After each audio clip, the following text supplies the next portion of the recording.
શુદ્ધ ભાવેચ્છા જગત કલ્યાણ જોવાની. હવે નહીં બાકી જગ ઈચ્છા, અવસ્થા માત્ર છે ફાની.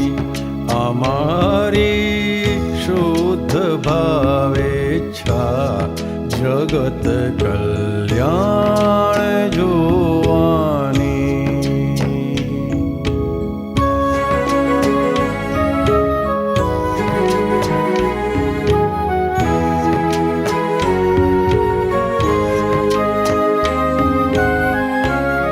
પલખ નિષ્કેફી સુરાહી મલક માલેક ખુમારી. ભુવન સ્વાયત્ત દરબારી પ્રમાણુ કોન તકરારી. અમલ શુદ્ધાત્મ અનુભવનો ચડાવે રંગ નિર્વાણી. અતિ દુર્લભ સદા અચરજ છતે દેહે જ મરવાની. અમારી શુદ્ધ ભાવેચ્છા જગત કલ્યાણ જોવાની.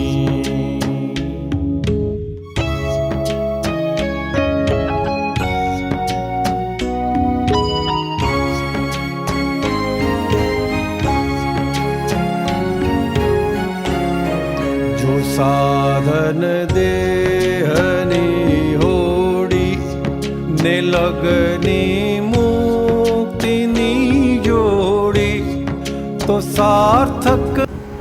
દાદા ભગવાને નિષ્પક્ષપાતી મંત્ર આપ્યા. જે મંત્ર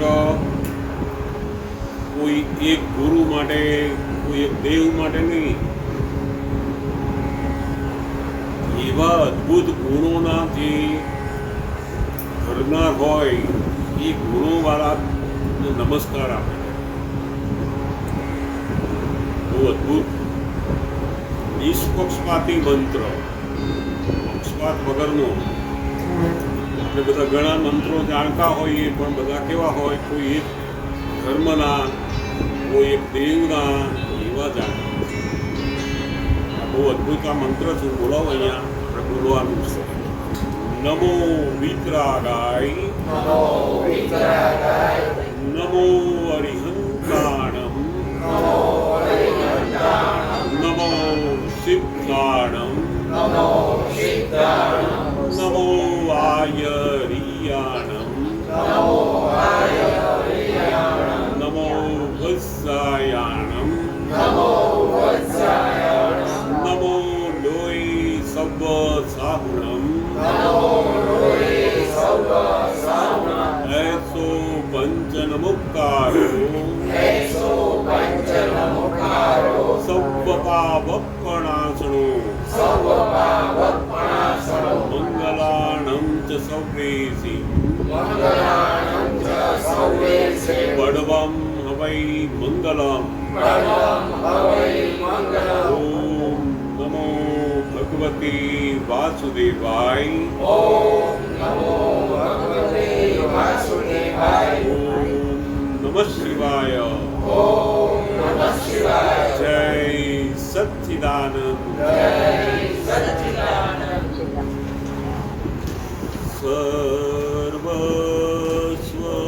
અમારું અર્પણથી.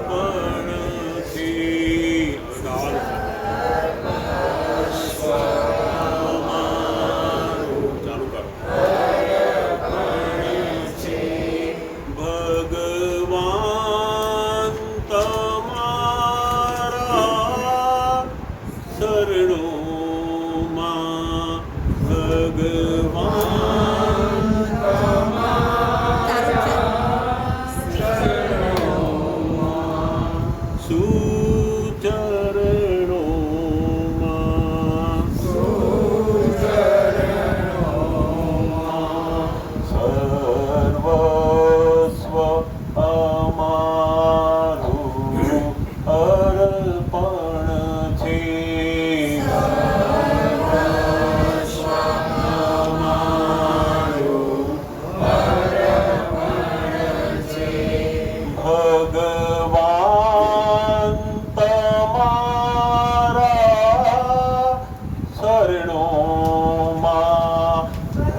ભગવાને જુદી જુદી જાતના સત્સંગો કહ્યા. એમાં સૌથી ઊંચામાં ઊંચો છેલ્લામાં છેલ્લો જે સત્સંગ છે એને પરમહંસનો સત્સંગ. જુદી જુદી જાતના સત્સંગો ભજન કીર્તન કરાવે, ભક્તિ કરાવે, ભગવાનની કોઈ વાત સમજાવે, મંત્ર બોલાવે, જુદા જુદા. તો કે દુનિયાની અંદર બધા જે સત્સંગ હોય કેવા હોય તો કે અધર્મની અંદરથી ધર્મમાં લાવવાના, ખરાબમાંથી સારું કરવા માટે ના સત્સંગ સમજાવે. બધી વાત રોજ આમ કરો, રોજ આમ કરો, રોજ આમ કરો, કરો કરો કરો આપણને કે. પરમહંસનો સત્સંગ જેની અંદર તમારે કશું કરવાનું નહીં,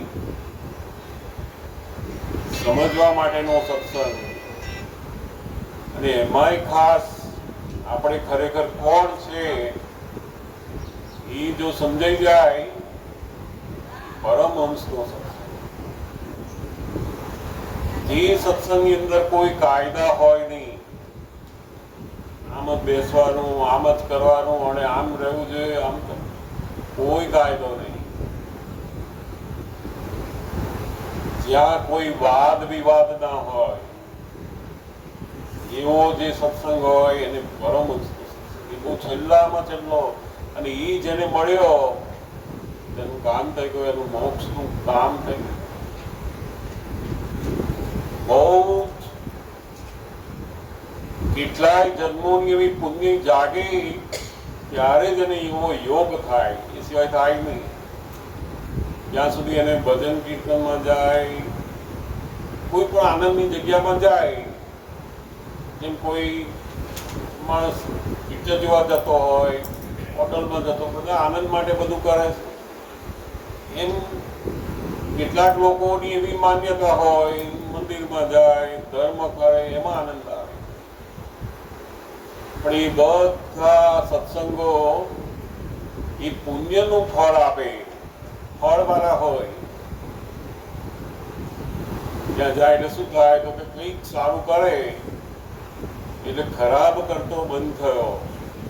સારું કરે કે ના કરે પણ એટલું ખરાબ કરતો બંધ થયો ને એટલું ફળ મળે. આ ઊંચામાં ઊંચો સત્સંગ પરમહંસ, જ્યાં કોઈની ભૂલ જોવાની નહીં, એવી દ્રષ્ટિ પ્રાપ્ત થાય કે કોઈની ભૂલ દેખાય નહીં. પરમહંસ બધાની અંદરથી જે ઉત્તમ ગુણો હોય એ પોતે જુએ. જેમ હંસ હોય છે ને, કયો ચારો ચડે કહેવાતો ને એવું. હા, મોતી એનો ચારો ચડે એવું આ જે પામેલા હોય કેવો ચારો ચડે તે દરેકની અંદર આત્મા જુએ, એ સિવાય બીજું કશું જુએ નહીં. સમજાય ને? બહુ સરસ અદભુત આ કવિરાજ મૂકે છે કે આવો સત્સંગ મળવો બહુ જન્મોની પુણ્ય જાગે ત્યારે મળે. બિલકુલ આપણા કરતાપણામાંથી પણ છૂટીએ,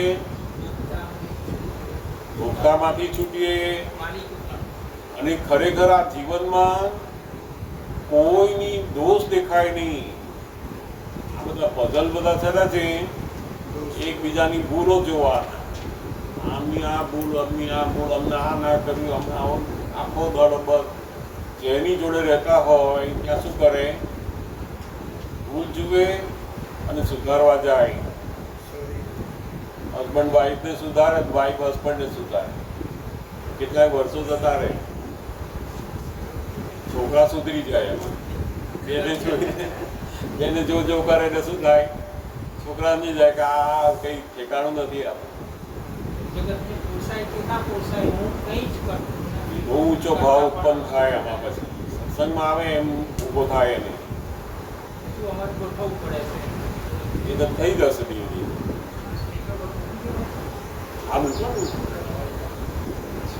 સંભળાય છે લગભગ બધાને હા હા સંભળાય છે.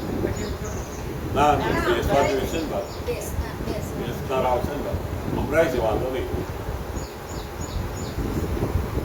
મન વચન કાયા છાયા મન વચન કાયા છાયા માયાના ભાવનું દ્રવ્ય પરમ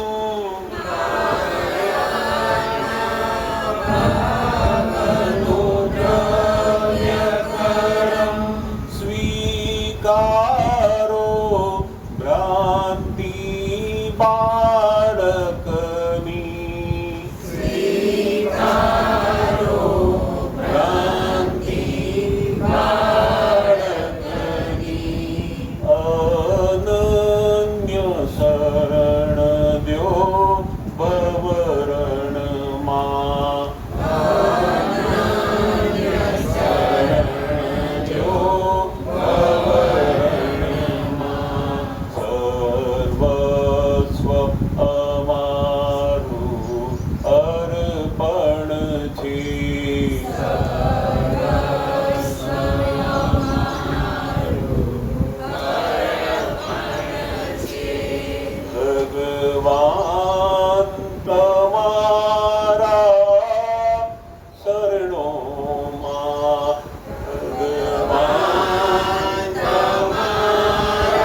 નિશ્ચય કેવળ ભગવનમાં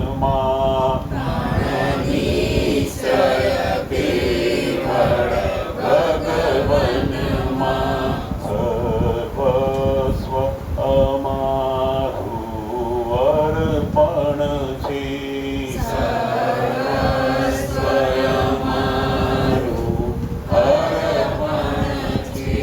મૂળ આત્માનો ઉદ્ધાર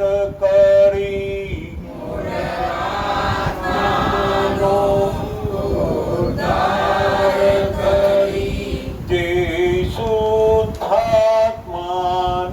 જગાડે છે.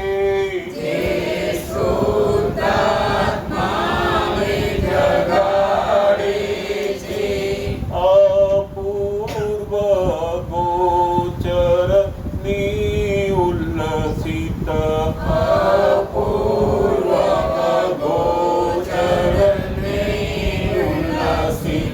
જળહળ જ્યોતિ તન મનમાં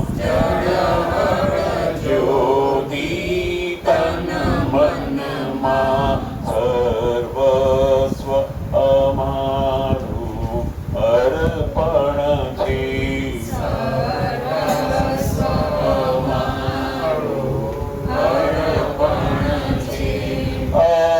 અક્રમની અણડીઠ કેડીથી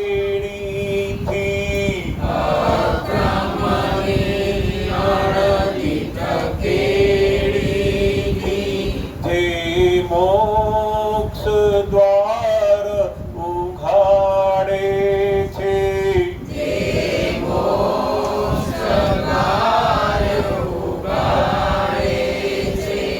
પરમાત્મ સ્વરૂપ હે પ્રગટ પુરુષ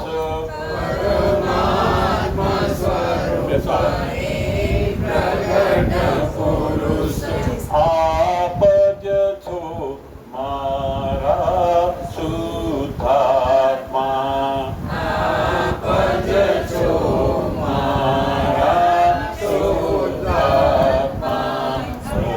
સર્વસ્વ અમારું અર્પણ છે.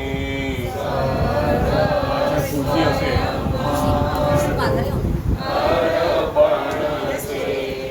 ભગવાન તમારા શરણોમાં સુચરણોમાં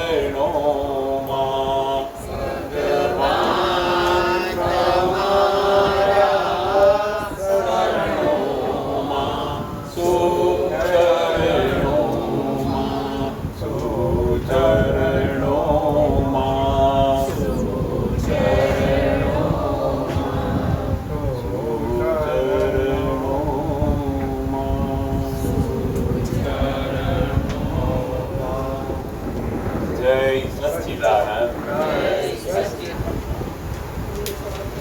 આ કાળમાં આવો બેસો.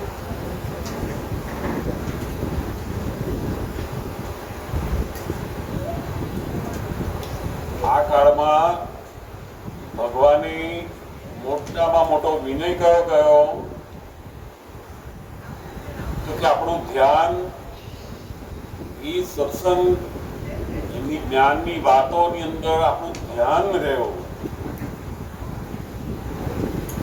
અહીં બેઠા હોય ધ્યાન સંસારનું કરતો હોય, ફલાણું કામ રહ્યું, આ કામ રહ્યું, ફલાણું એ ધ્યાન પેલું રહ્યું એ વિનયમાં આવ્યો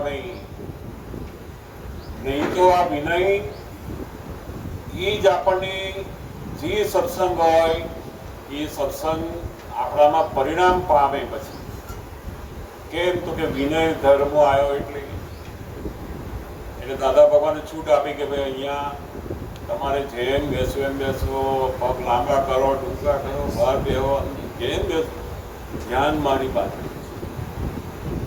આ મોટામાં મોટો વિનય. પેલા બધા શરીરના વિનયો શરૂ થાય, પલાઠી વાળીને બેસો, આમ કરો. હવે આ કાળમાં તો કોને બેસાય એવું? જ્યાં થોડીક ઉંમરવાળા હોય તો કેમ ના બે, અને જો પરાણે બેઠા હોય ધ્યાન શેમાં જાય?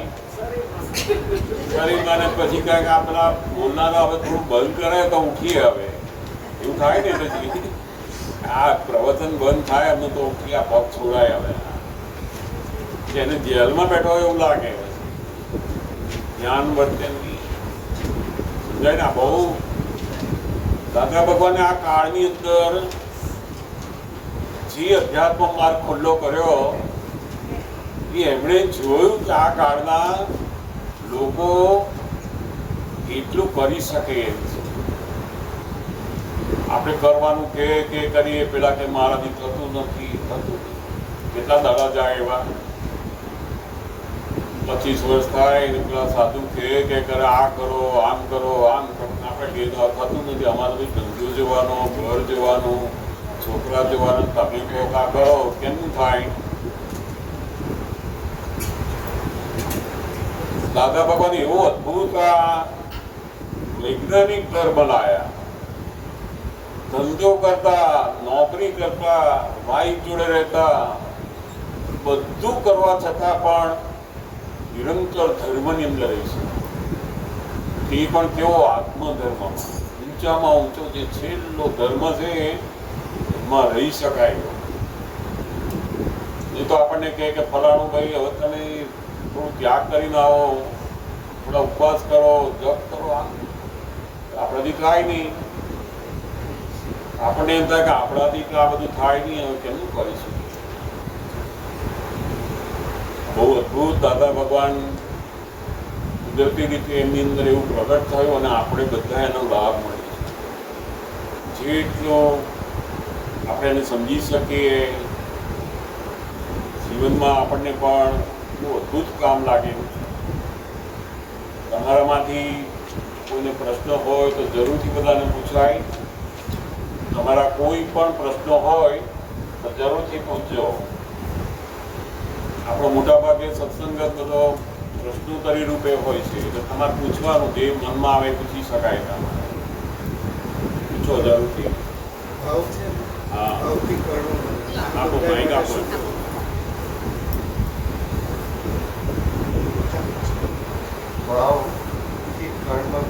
બરાબર. ભાવથી કર્મ બંધાય. સામાન્ય રીતે લોકો એવું માને છે કે ક્રિયાથી કર્મ બંધાય. આપણે મંદિરમાં ગયા અને ભગવાનને નમસ્કાર કર્યા, મંત્રો બોલ્યા, દૂધ ચડાયું, બધી ક્રિયા કરી તો પુણ્ય બંધાય ને? એ ક્રિયા કરવાથી પુણ્ય બંધાય?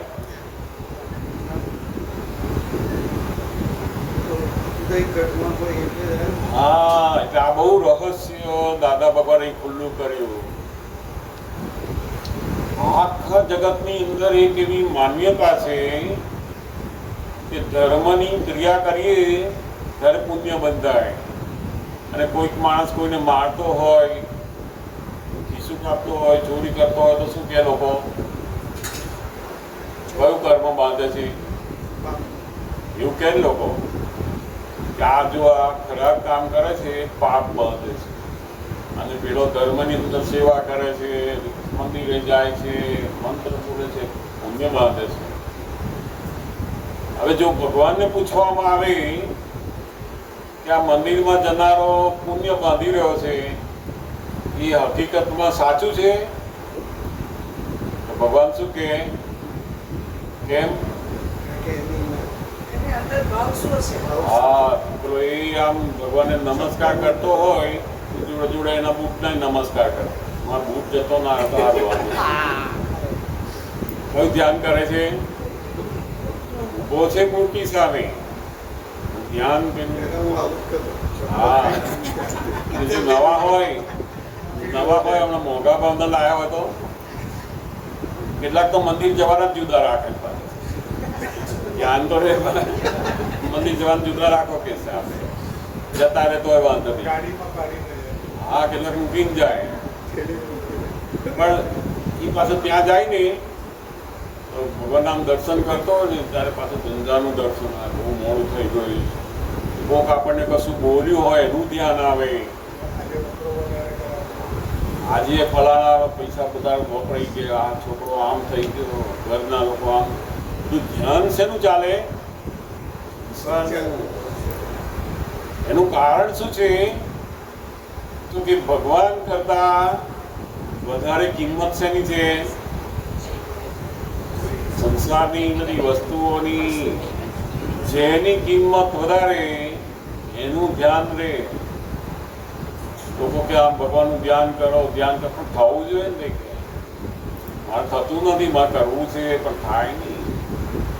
એની પાછળ સૌથી મોટું રહસ્ય પડેલું છે કે તમને વેલ્યુ શેની છે? જેની જે પૈસાની વેલ્યુ, ઘરની વેલ્યુ, રિલેશનની વેલ્યુ, જેની જે વેલ્યુ હોય એનું ધ્યાન રહે. સમજાય ને?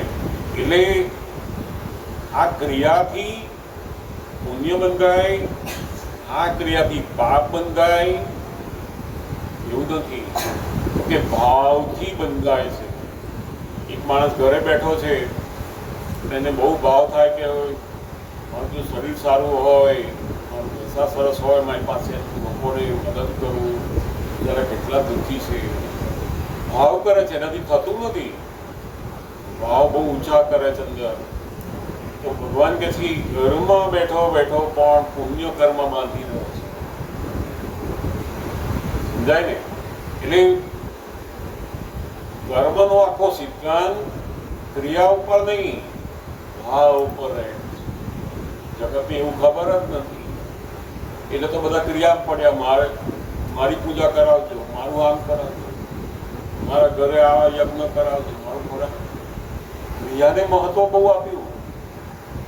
પેલો બ્રાહ્મણ વિધિ બોલતો હોય, પેલાનું ધ્યાન તો કઈ હોય, કોણ આવ્યું, કોણ ગયું, કેટલાકને એનું જ ધ્યાન હોય, કેટલા આવ્યા, કેટલા ગયા, ફલાણ તો આપણે જવાનું જ નહીં, ધ્યાન એ જ ચાલતું હોય.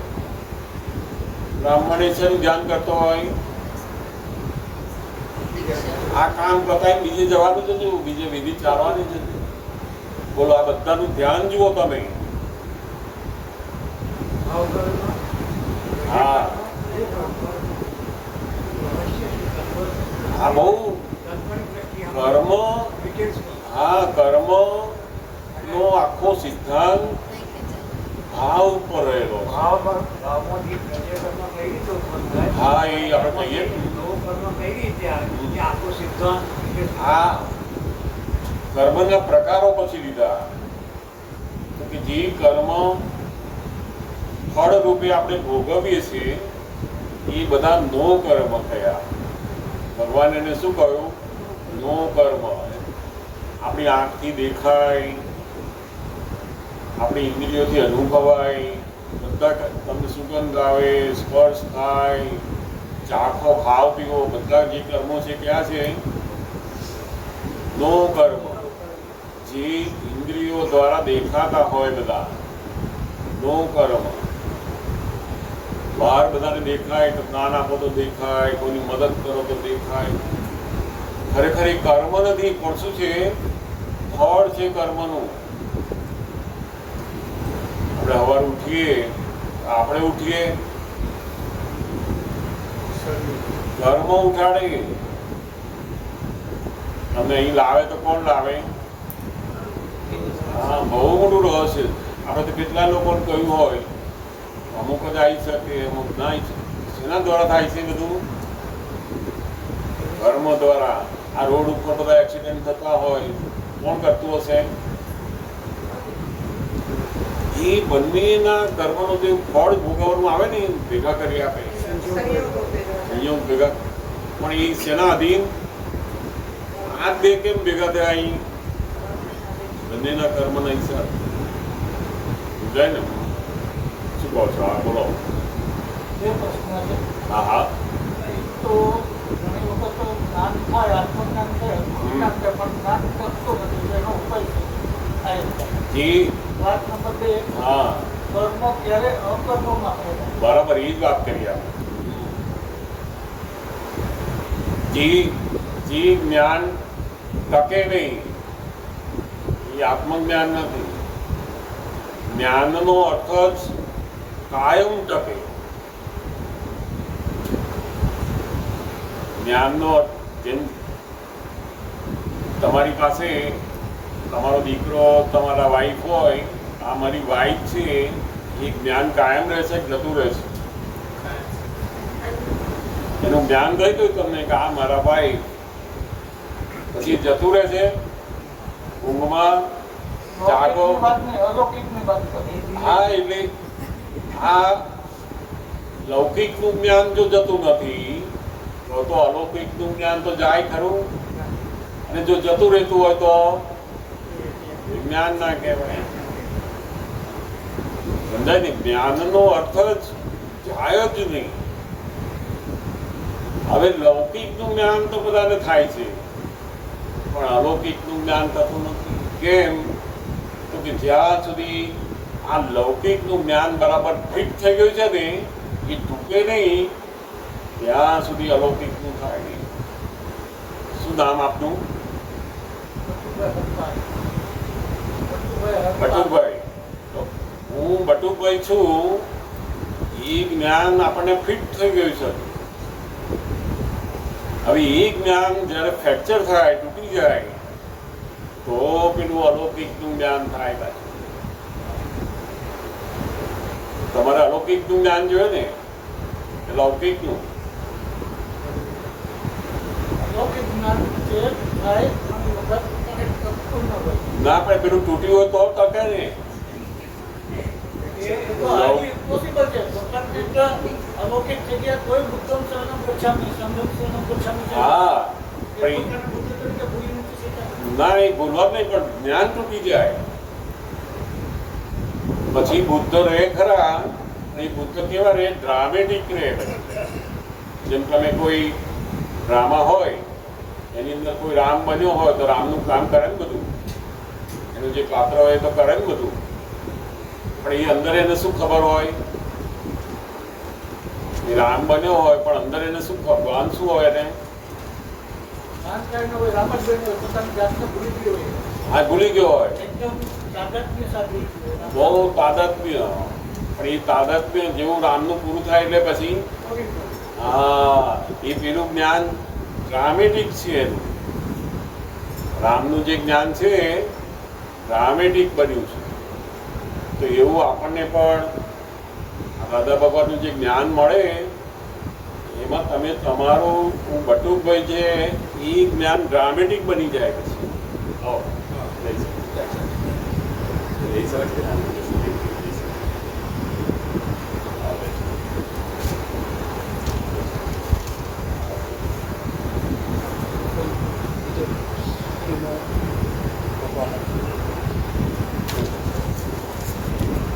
બટુકભાઈ થોડું સમજાય? હા, સમજાય. અત્યારે આપણને જે લૌકિક જ્ઞાન છે એ જતું ના રહે, ડ્રામેટિક બની જાય. અને પેલું જે અલૌકિકનું જ્ઞાન છે ને એ બરાબર ફિટ થઈ જાય, પણ જાય જ નહીં. હા, ના લાગે ને? કારણ કે બહુ આશ્ચર્ય છે.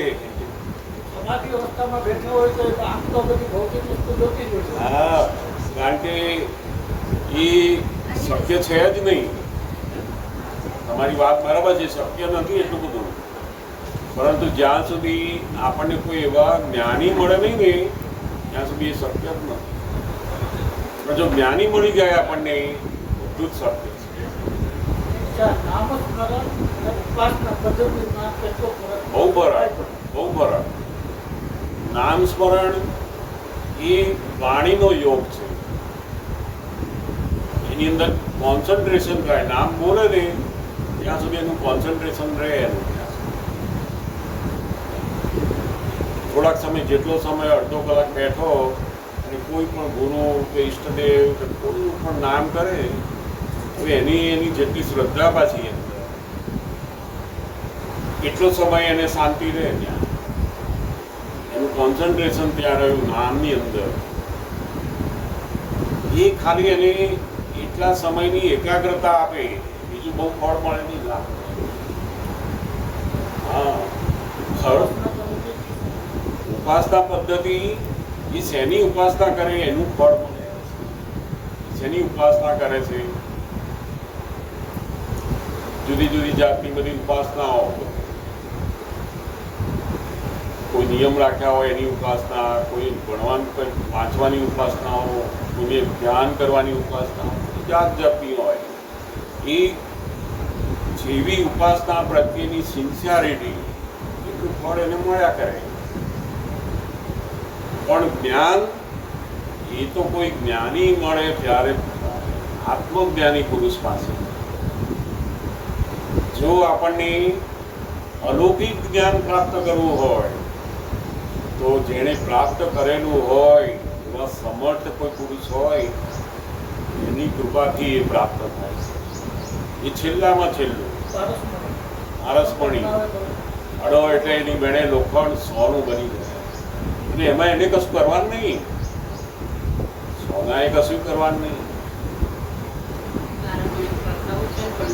હા, પારસમણીનો યોગ થવો એ કોટી જન્મોની પુણ્ય જાગે ત્યારે થાય છે. બહુ જેને પૂરી ભાવનાઓ કરી હોય ને એને થાય કે મારે આવું કોઈ જોઈએ છે, આવું કંઈ જોઈએ છે, એમ કરતા કરતા ને યોગ થઈ જાય. અને પારસમણીનો યોગ થયો તો તમારે કશું કરવાનું રહે નહીં, પછી જાય નહીં. જ્ઞાન જતું રહે તો જ્ઞાન જ ના કહેવાય. જે જ્ઞાનને યાદ કરવું પડે, જેનું સ્મરણ કરવું પડે એનું તો જ્ઞાન જ કેમ કહેવાય? હું બટુભાઈ છું એવું તમે સ્મરણ કરો જ કોઈ દિવસ? રહે છે ને એમને આપણું નામ આપ્યું ત્યારથી અત્યાર સુધી કોઈ પણ જગ્યાએ રાત દડો આપણને એ રહે જ અંદર, બધાને રહે.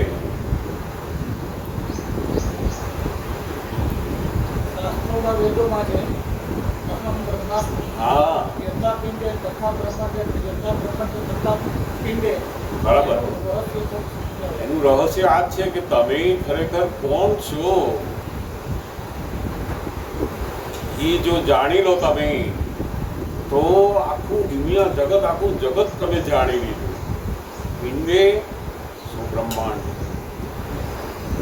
આ પિંડની અંદર તમે કોણ છો એ જો જાણી લીધું તો આખું બ્રહ્માંડનું બધું રહસ્ય તમને ખબર પડે. આપણે શું કરીએ છીએ? બીજું બધું જાણવા જઈએ, ગીતા જાણવા જઈએ, રામાયણ જાણવા જઈએ, લોકોનું જાણવા જઈએ, ફલાણું જ્ઞાન, આનું જ્ઞાન, કેટલું જાણવા જઈએ. અને જે ખરેખર જાણવા માટે જન્મ મળ્યો છે બાકી ખબર જ નથી. એટલે જ નથી ખબર પડતી. સૌથી પોતાનું જે સ્વરૂપ છે એ જાણવાનું છે એવું જ ખબર નથી. લોકો શું કરે? પોતાના ભગવાનનું જાણીએ, આમનું આ જાણીએ, આમનું આ જાણીએ, બહારનું જ જાણકારી.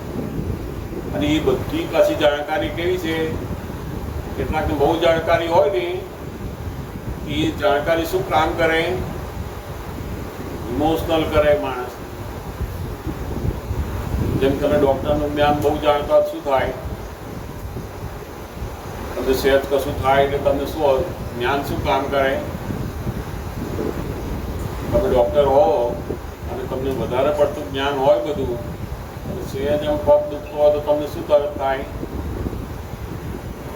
એટલે ખાવાનું લાગે છે, આખે ખાવાનું લાગે છે, કામ કરો. બધું જ્ઞાન તમને શું કરે? ઇમોશનલ કરે. કંઈ કશે, આ કરો, આ કરો, આ કરો. અને જેને જ્ઞાન ના હોય એને તેની મેળ પડી જાય.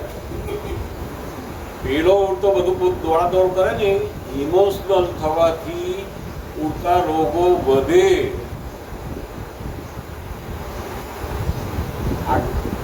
દાદા ભગવાન બહુ સુંદર આ જે ટ્રેન હોય એ મોશનમાં ચાલે કે ઇમોશનલમાં?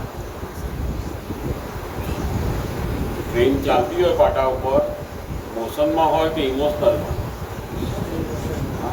ઇમોશનલ થાય તો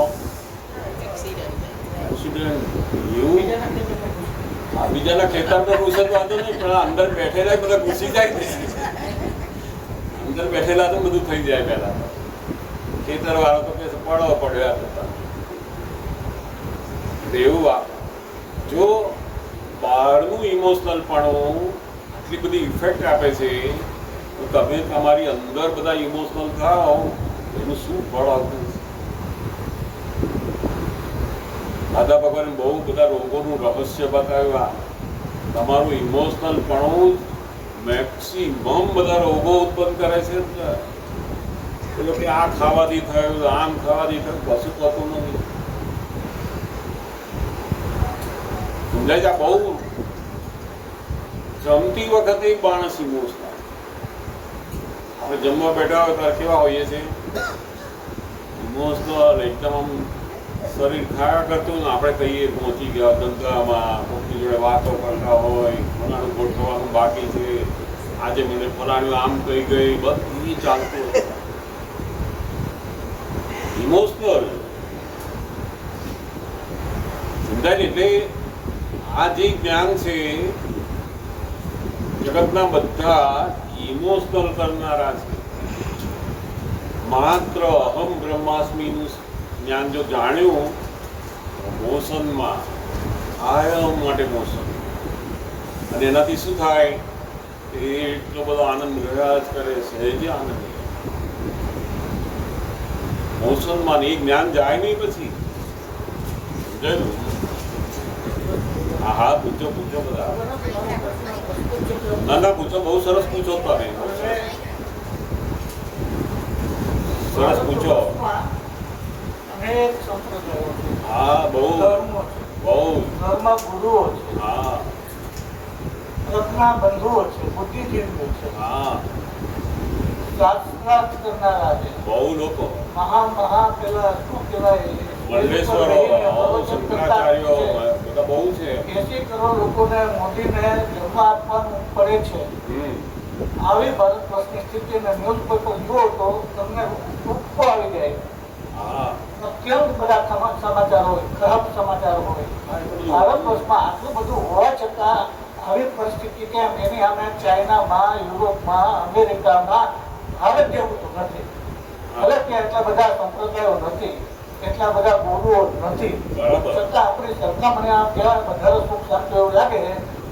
અહીંયા બધા હિન્દુઓ અનેક સંપ્રદાયોમાં ડિવાઈડ થઈ ગયા છે. પોતપોતાના વાળામાં બધા તો ભાગી ન જાય એની બધી તાકેદારી રાખે ને પોતાના વાળાની સંખ્યા કે વધે એની જ ચિંતામાં બધા ખરે. મારો પ્રશ્ન પ્રસ્તુત છે કે અપ્રસ્તુત મને ખબર નથી. સાચી વાત, તમારો પ્રશ્ન બહુ સરસ છે અને ખરેખર આ બહુ સમજવા જેવું છે કે ભારતની અંદર આપણે રહીએ છીએ અને આપણને જે લાગે છે ને એ અહીંયા બેઠા બેઠા એવું લાગે છે. આપણે જો એ દેશોમાં જઈએ અને ત્યાંની પરિસ્થિતિને બધી જાણીએ રહીએ ને પછી એમ કહે ઓહો ભારત દેશની અંદર તો આખી બહુ સરસ છે આ. સાહેબ હું દુનિયા ફેરવું છું. હા તમે અહીં બેઠા વાત કરો છો ઓસ્ટ્રેલિયાની, યુરોપની, અમેરિકાની અને બધા દેશોમાં ફેરવું છું. જે તે સ્થિતિમાં જે તે સમયે જોયું છે આપણા જેવું વાતાવરણ કેમ ના એટલું તો કાપવું છે. આમાં કેવું છે બધે જુદું જુદું હોય. દરેક દેશોના લોકો જે છે ને એનું ડેવલપમેન્ટ જુદા જુદા હોય માણસ. યુરોપ કન્ટ્રીના, ફોરેનના, આપણી ઇન્ડિયાના, આફ્રિકાના બધા દેશોના લોકોનું જુદું જુદું ડેવલપમેન્ટ છે. એ ડેવલપમેન્ટના આધારે એમના પ્રશ્નો, એમની મુશ્કેલીઓ, પરિસ્થિતિઓ એને મેળે ચાલતું.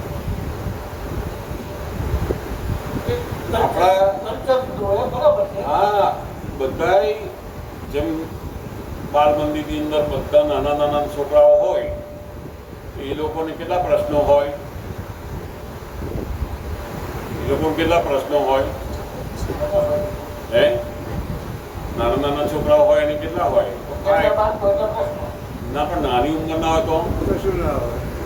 ખાવાનું મળે, રમવાનું મળે અને પછી મોટા થાય ત્યારે જેમ જેમ જેમ મોટા થાય બુદ્ધિશાળી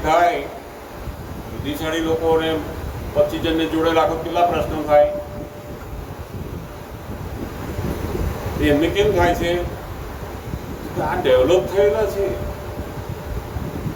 જેટલા માણસો ડેવલપ ત્યાં બહુ જ પ્રશ્નો હોય, બહુ જ પ્રશ્નો હોય, બહુ ડેવલપ બુદ્ધિશાળી. બાળક જન્મે એટલે ભગવાનનું સ્વરૂપ પ્રકૃતિનું સંકર નથી, 100% ભગવાનનું સ્વરૂપ. પણ જેમ જેમ મોટો થતો જાય હા. એમ પ્રકૃતિમાંથી વિકૃતિ તરફ આ જતો વિકૃતિ જાય. તરફ જતો જાય. કારણ કે એની એ મોટા થવાનું એટલે શું, તો કે એની બુદ્ધિ વધતી જાય, ઇનર બુદ્ધિ. આપણા બધા ભારતના બધા જ લોકોની અંદર ઇનર બુદ્ધિ, જેમ આપણો કોઈ સગો હોય, ભાણિયો હોય અને એને ત્યાં કોઈ પ્રસંગ આવ્યો કે એના સાહેબને જરૂર હોય ને ગાડી બાંધવા આવે, આજે તમારી ગાડી બને 2 કલાક આપે ને બરોડા જવું છે, તમને શું વિચાર આવે?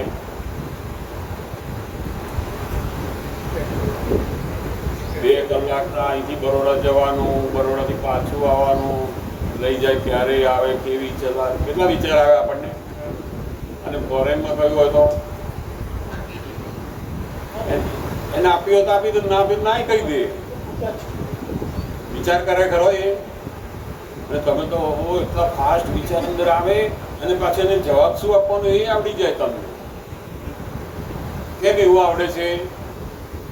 તો કે આ ભારતના જે લોકો છે એ ઇનર બુદ્ધિમાં એટલા બધા ડેવલપ થયેલા છે, એટલે બહુ જ પ્રશ્નો છે. અને એ પ્રશ્નોને ઉકેલવા માટે, શાંતિ કરવા માટે આ બધા ધર્મો આટલા બધા, ગુરુઓ આટલા બધા, બધાની જરૂર, બધી દુકાનની જરૂર હોય. જુદા જુદા લોકો એને જેવું ખરીદવું હોય ખરીદ, બધું આ ડેવલપમેન્ટ છે એમનું. ભારતના લોકોનું ડેવલપમેન્ટ બતાવે છે. બહુ પ્રશ્નો, પણ કોઈ પણ જગ્યાએ જાઓ ને, લાઈન લાગી હોય અને તમારે લાઈનની અંદરથી ઊભું ના રહેવું, લઈ લેવું હોય તો તમે લઈ શકો ને. અને ફોરેનમાં લાઈનમાં ઊભા હોય તો પેલો ઊભો જ રહે આરામથી. આપણે તપાસ કરી આવીએ આગળ, ચાલો ભાઈ ચાલુ છે બંધ છે, કેમ આટલી લાઈન છે, કેવી રીતે જલ્દી મળે, બધું જલ્દી આવે. આ સમજે ને, આ ઇનર બુદ્ધિમાં એકદમ ડેવલપ જીવો છે, એટલે પ્રશ્નો બહુ છે, મુશ્કેલીઓ બહુ છે, એના માટેના પછી સાધનો બધા, ધર્મો બહુ છે, મંદિરો બહુ છે, બધું. અને બહુ પ્રશ્નો છે, ઇનર બુદ્ધિનું ડેવલપમેન્ટ. અને આ જ લોકો ડેવલપ થતા થતા થતા છેલ્લામાં છેલ્લો ધર્મ અને ભગવાન પદ ઉપર આવે છે. આ જ લોકો.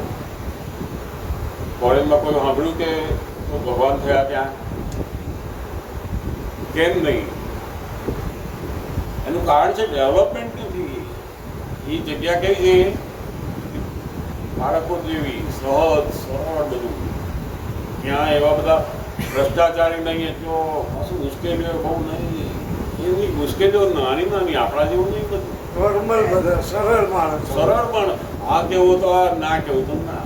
આપણે રસ્તામાં અમેરિકા ચાલતી હતી, અંગ્રેજ હતો, તેને એમ કે આપણે મુશ્કેલીમાં છે એટલે પૂછ્યું ઇંગ્લિશમાં. હા હા આપણે કોઈ ગાડી દેખી હોય તો મારી દે. હા, જાણતો તો મેં જોયા જ નથી પાછો. એવું કે મેં જોયા જ નથી. એવું કે એનું કારણ શું છે? આ ઇનર બુદ્ધિ બધાની બહુ ડેવલપ જીવો છે આપણા, પેલા બાળકો જેવા વિચાર. એટલે આ ડિફરન્સીસ બહુ મોટો રહેવાનો. અને આ બધાની ઇનર બુદ્ધિના કારણે એટલો બધો બળાપો છે અંદર. શું છે? લોકો પૂછે ખરા કેમ છો, શું કે મજામાં, બહુ શાંત. કેમ છો? શાંતિ બહુ. આપણે શાંતિ અંદર ધમાલ ચાલતી હોય. ક્યાંથી લાવે શાંતિ? ધમાલ જ ચાલતું હોય. ક્યાંથી લાવવાની શાંતિ આ કાળમાં? કોઈને પણ, સંસારી માણસો નહીં, સાધુઓને પણ. એ તો પોતાની જગ્યા ઉપર આશ્રમમાં બેઠા ત્યાં સુધી શાંતિ. પછી હમણાં અભરનાથ જતા રહે તો સાધુઓને એમના પ્રશ્નોનું સમાધાન નહીં કરે. ના થાય ને. કોણ કરે? કોઈને પણ ના થાય. કારણ કે જ્યાં સુધી પોતે પિંડમાં કોણ છે એ જાણ્યું નથી, ત્યાંથી સમાધાન નથી. તમે ગમે તેટલા કૃષ્ણ ભગવાનનું જાણો, રામનું જાણો, ગીતાનું જાણો, બધું જાણ્યું, પણ તમે કોણ છો તો જાણ્યું નહીં. જે ખરેખર જાણવા જેવું હતું એ તો બાકી રહ્યું, અને નહીં જાણવાથી તો આ બધા પ્રશ્નો, મૂંઝવણો, અશાંતિ એનું જ છે. કેટલાક શું પછી થોડા નાના ઉપાય કરે કે ચલો થોડી વાર ધ્યાન કરો, તમે મંત્ર બોલો. કેટલાક બહુ તો બહાર ફરી આવે, તો પછી હોટલમાં જઈ આવે, શાંતિ. ઘરે આવે એટલે એનું એ કાયમનો જે ઉપાય છે કયો છે તો કે તમે કોણ છો એ જાણો, એનું જ્ઞાન થઈ જાય એકવાર.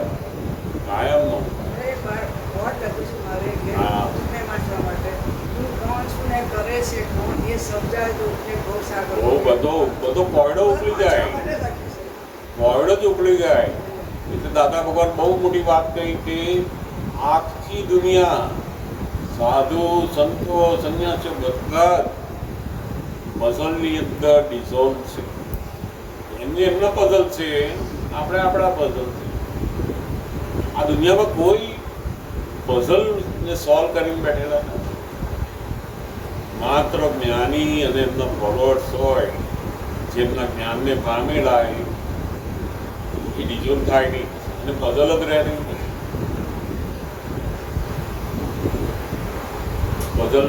પઝલ વગરની જિંદગી હારી કે પઝલવાળી તો ભાઈ એવી સરસ છે. એવું આ એટલે એ કહેતા ને અમારી પાસે કોઈ ધર્મ નથી અને તમને કશું કરવાનું કહીએ આ કરો, એ અમારી પાસે કશું. અમારી પાસે એવું જ્ઞાન છે જે જાય જ નહીં. એકવાર અમારી પાસેથી તમે કોણ છો એ જાણી લો, જાય નહીં કાયમ માટે. તમે કોણ છો, તમે શા માટે આવ્યા છો, હા. ક્યાંથી આવ્યા છો, ત્રણ પ્રશ્નોના જવાબ. હા, હું કોણ છું, તમે જે મને ના ઓળખી શકો એ હું છું.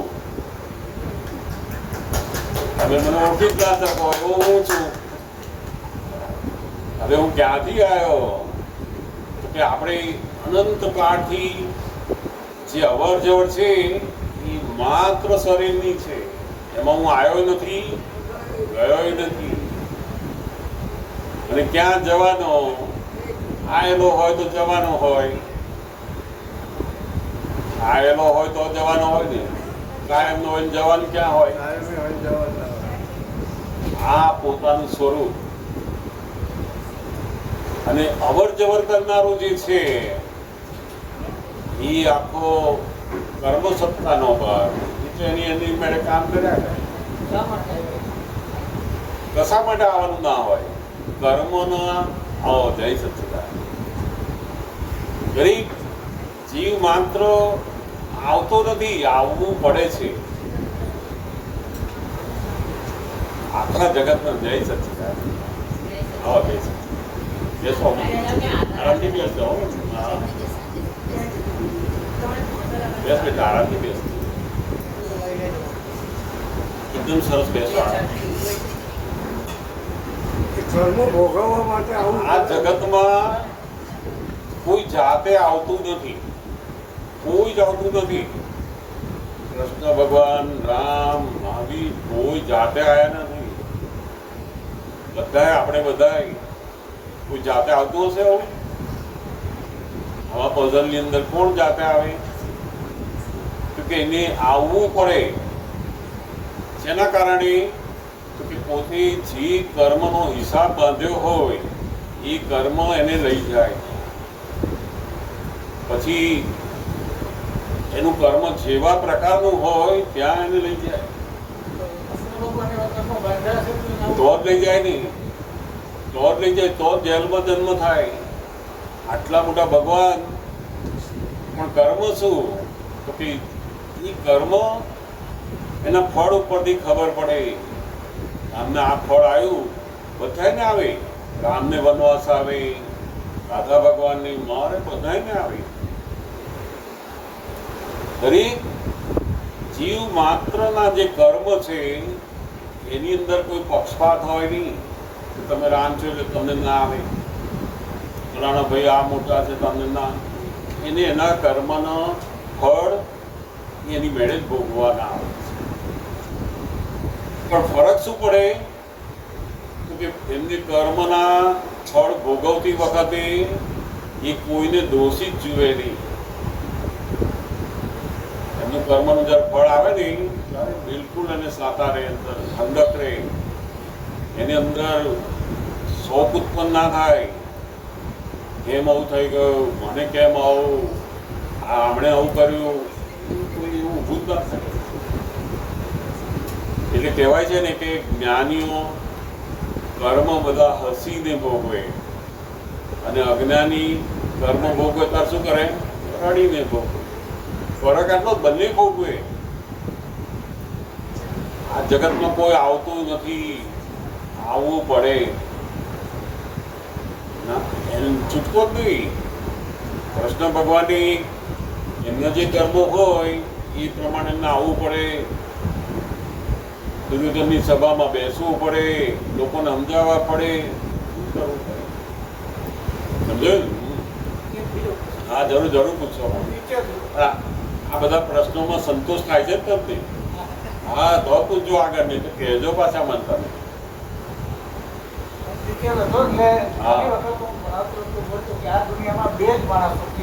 બરાબર. હા, બરાબર. દુઃખી દુઃખી જ નહીં, આવે કે દુઃખી.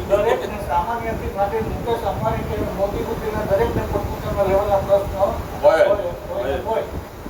એટલે સંસાર એનો કેવો ખારો સાગર જેવો છે. હા. એટલા માટે એ તો આ બધું ભોગવવું ન પડે એટલા માટે માણસો મોક્ષ માંગે છે. આવું મારે સમજાય. હા, પણ એ તો તમે હવે 20 વર્ષની ઉંમર હોય ત્યારે કેવો લાગે સંસાર? સારું લાગે એ વખતે? હા, કેવો મીઠો લાગે બોલો. હવે અત્યારે તમે કહો છો 20 વર્ષે કેવો આમ મજાનો લાગતો હોય, એ તો કેવી મજા આવતી હોય એ વખતે. મોક્ષ માર્ગની પ્રાપ્તિ માગવાનું કારણ શું? આ દુઃખથી છુટકારો. એ તો દુઃખ કોને ગમે? દુનિયાના કોઈ જીવ માત્રને દુઃખ ગમે જ ખરું? અને લોકો શું કરે છે? દુઃખને કાઢવા માટે દુઃખને ધક્કા માર માર કરે છે. દુઃખ જતું રહે, દુઃખ જતું રહે. જેમ પેલો માંગતા વાળો હોય, આપણે એને કાઢી મૂકીએ, કાણું બંધ કરીને જતા રહીએ, 2 દાડા પછી પાછા આવીએ તો શું થાય? ફરી પાછો આવી મૂકો. 3 મહિના સુધી બહાર ગયા, ફરી પાછો આવ્યો. હવે તો ફોનનો જમાનો, હવે તો ફોનનો જમાનો. કઈ જાઓ તમે? જુઠ્ઠું બોલો તો કેટલું બોલો? કારણ કે ફોન હાથમાં હોય એટલે જુઠ્ઠું બોલ્યા વગર રહેવા જ નથી. પણ જેમ પેલો માંગતા વાળો તમને છોડતો નથી, એમ આ દુઃખ પણ માણસને છોડતું નથી. કેટલાક માણસ પછી શું કરે? એ તો બધાને આવું જ હોય. આમને દુઃખ કેટલું બધું છે, આપણે તો કશું નથી એમ કરીને જીવે. મોટું દુઃખ વધારતી હોય ને એને મનથી માને કે અમને બહુ દુઃખ છે, આપણે તો બહુ સરસ છે. એ એમ ચાલ્યા જ કરે. આવો, જય સચ્ચિદાનંદ. એટલે દાદા બાબાને કહ્યું કે the world is the puzzle itself. આ દુનિયાનું પઝલ તમારે બનાવવું નથી, થઈ જ જવાનું. કોક આવીને આપણને કહે કે તારામાં અક્કલ નથી, તે કામ બગાડ્યું એટલે શું થાય? આપણે તો આપણો ટાઈમ છોડીને એનું કામ કરવા ગયા, બધું ભય આપણું બોલે કે ત્યાં તારા લીધે મારું કામ બગડ્યું, તો શું થાય? પઝલ શરૂ. ક્ષણે ક્ષણે પઝલ, દુઃખો. કેટલાકને દુઃખની જ તું ખબર નથી, સુખની તો વાત ક્યાં કરવી? દુઃખ જો ખબર પડે ને તો બહુ એલર્ટ કહેવાય માણસ. કારણ દુઃખ ખબર પડે છે, દુઃખ જ ખબર નહીં કેટલા તો એ મજાથી ખાઓ પીવું, મસ્તીમાં રહો, પૈસા મળતા હોય મજા છે. એને દુઃખો જ એટલા બધા ખબર નથી. બહુ મોટા મોટા દુઃખ આવે ને એ એને ખબર પડે, બાકી તો ખબર એટલે કે છે ને જેને એટલા બધા થિંકર હોય, વિચારશીલ માણસ હોય કે જેને દુઃખ ખબર પડે અને દુઃખનો કાયમી ઉપાય શોધે. ખાલી દુઃખ આવે જ નહીં એવો ઉપાય શોધે ત્યારે કામ કરે. એટલે દાદા બાબાને કહ્યું મોક્ષ એ કોઈ જવાની વસ્તુ નથી, કશું કરવાની વસ્તુ નથી, મેળવવાની વસ્તુ નથી. કાયમ માટે દુઃખનો અભાવ થવો એને જ મોક્ષ કહેવાય. કેટલાક કે ફલાણે જવાનું આમ કોણ જોયું? અહીંથી જે ગયો એનો કાગળ તો આવતો નથી, કઈ ગયા છે અમે, આવે એવો કોઈ કાગળ હું ફલાણી જગ્યાએ છું એવું એ તો કોઈ આવતું નથી. કઈ જાય છે એ ખબર હા, ખબર જ નથી. હવે કોઈ કે મોક્ષ મળશે મર્યા પછી, તો કોણે જોયું? લો. આવો.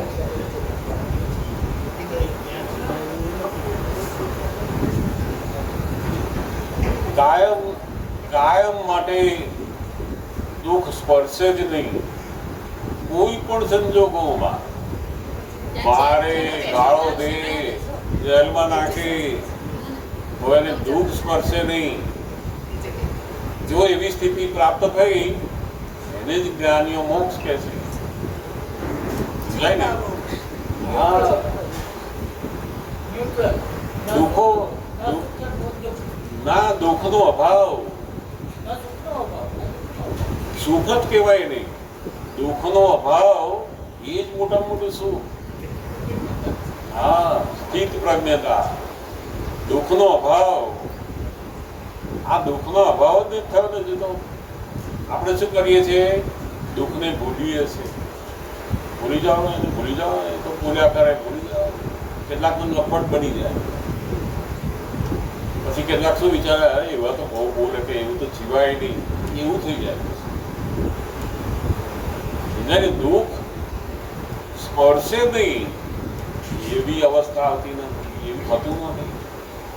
કારણ કે એ ક્યારે બને તો કે પોતે કોણ છે જાણે, કોઈ જ્ઞાનીનો આશ્રય લે ત્યારે દુઃખ જાય છે, સિવાય જાય નહીં. હા, જરૂર જરૂર. આવું બહુ વખતથી છે ને મને બહુ બોલવા મનમાં ચાલ્યા કરતું. પછી બરાબર. આપણને કહેવાય ને કે ગુસ્સો બી બહુ આવે, પછી દ્વેષ બહુ થાય, પછી બધું બહુ થતું. પછી મારી હેલ્થ પર એટલો બધો ઇસ્યુ આવ્યો આખો. પછી તમારી સાથે મેં વાત કરી અને તમે 3 દિવસ મારી ઘરે આવીને મારી સાથે રહ્યા અને આપણે બધી વાતો કરી ને તો અંદર છે ને આમ બધું એકદમ બેસી ગયું. આમ કહેવાય ને કે હળવું થઈ ગયું અંદરથી. મેં કોને દુઃખ હળે નહીં, દુઃખ દેખાતું નથી, ગુસ્સો થતો નથી. અને આમ હવે તમે મને જે સમજાવ્યું ને એનાથી મારા મગજમાં બસ ખાલી એક વસ્તુ બેસી ગઈ, વ્યવસ્થિત કર્મ ને મારું કરેલું મને મળી રહ્યું. બસ હવે એનાથી વધારે મને કોઈ પર હવે થતું જ નથી. જે તમે 3 દિવસ રહીને ગયા ને એમાં મને એવું લાગે હવે હું મારા ઘરમાં કોઈના પર કરતો હોય તો હું એને એ વેમાં સમજાવું છું કે એ કરે છે, તમે શું કરો સામે જોડે બાંધો છો. એટલે અમે જો કોઈ વસ્તુની સાથે આવી રીતના ઇન્વોલ્વ થઈ જાવ ને તો બહુ બહુ જબરદસ્ત અનુભવ. અને મારો છેલ્લા 1 વીકથી જે એ અનુભવ છે ને, આમ હમણાં બી હું પરમ દિવસે દવાખાને ગઈ તો મારી જાતે મારા બધી જગ્યા પર કેસ કઢાવું બધું હેન્ડલ હું જાતે કરતી હતી. પપ્પા મેં પાછળ મેં કીધું તમે બેસી જાઓ, મને કશું થવાનું નથી, હું મારી જાતે કરું. એટલે એક જાતની તમારામાં બોલ્ડનેસ આવે છે અને દાદાની કૃપા અને કરુણા વર્તે ને તો કશું તમને અડી નથી શકતું. બહુ અદભુત કામ. તમે રહીને ગયા ને તો મને એવું થાય કે દાદાના આપતો પુત્ર મારી ઘરે મારી જોડે 3 દિવસ રહીને ગયા તો મને શું અડી શકે. અને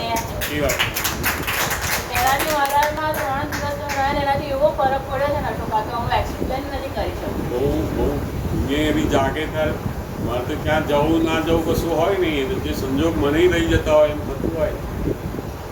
હવે તો ભાવના બહુ હોય કે મને જી મળે, જી લોકો એને સરસ દાદાની કોઈ જ્ઞાન એને મળે ને એટલા આનંદમાં જીવે તો બધાની ભાવના હોય. તમારી સાથે બહુ પીઠી કરતા સવાર ઉઠીને તો મારે એવી આદત પડી ગઈ.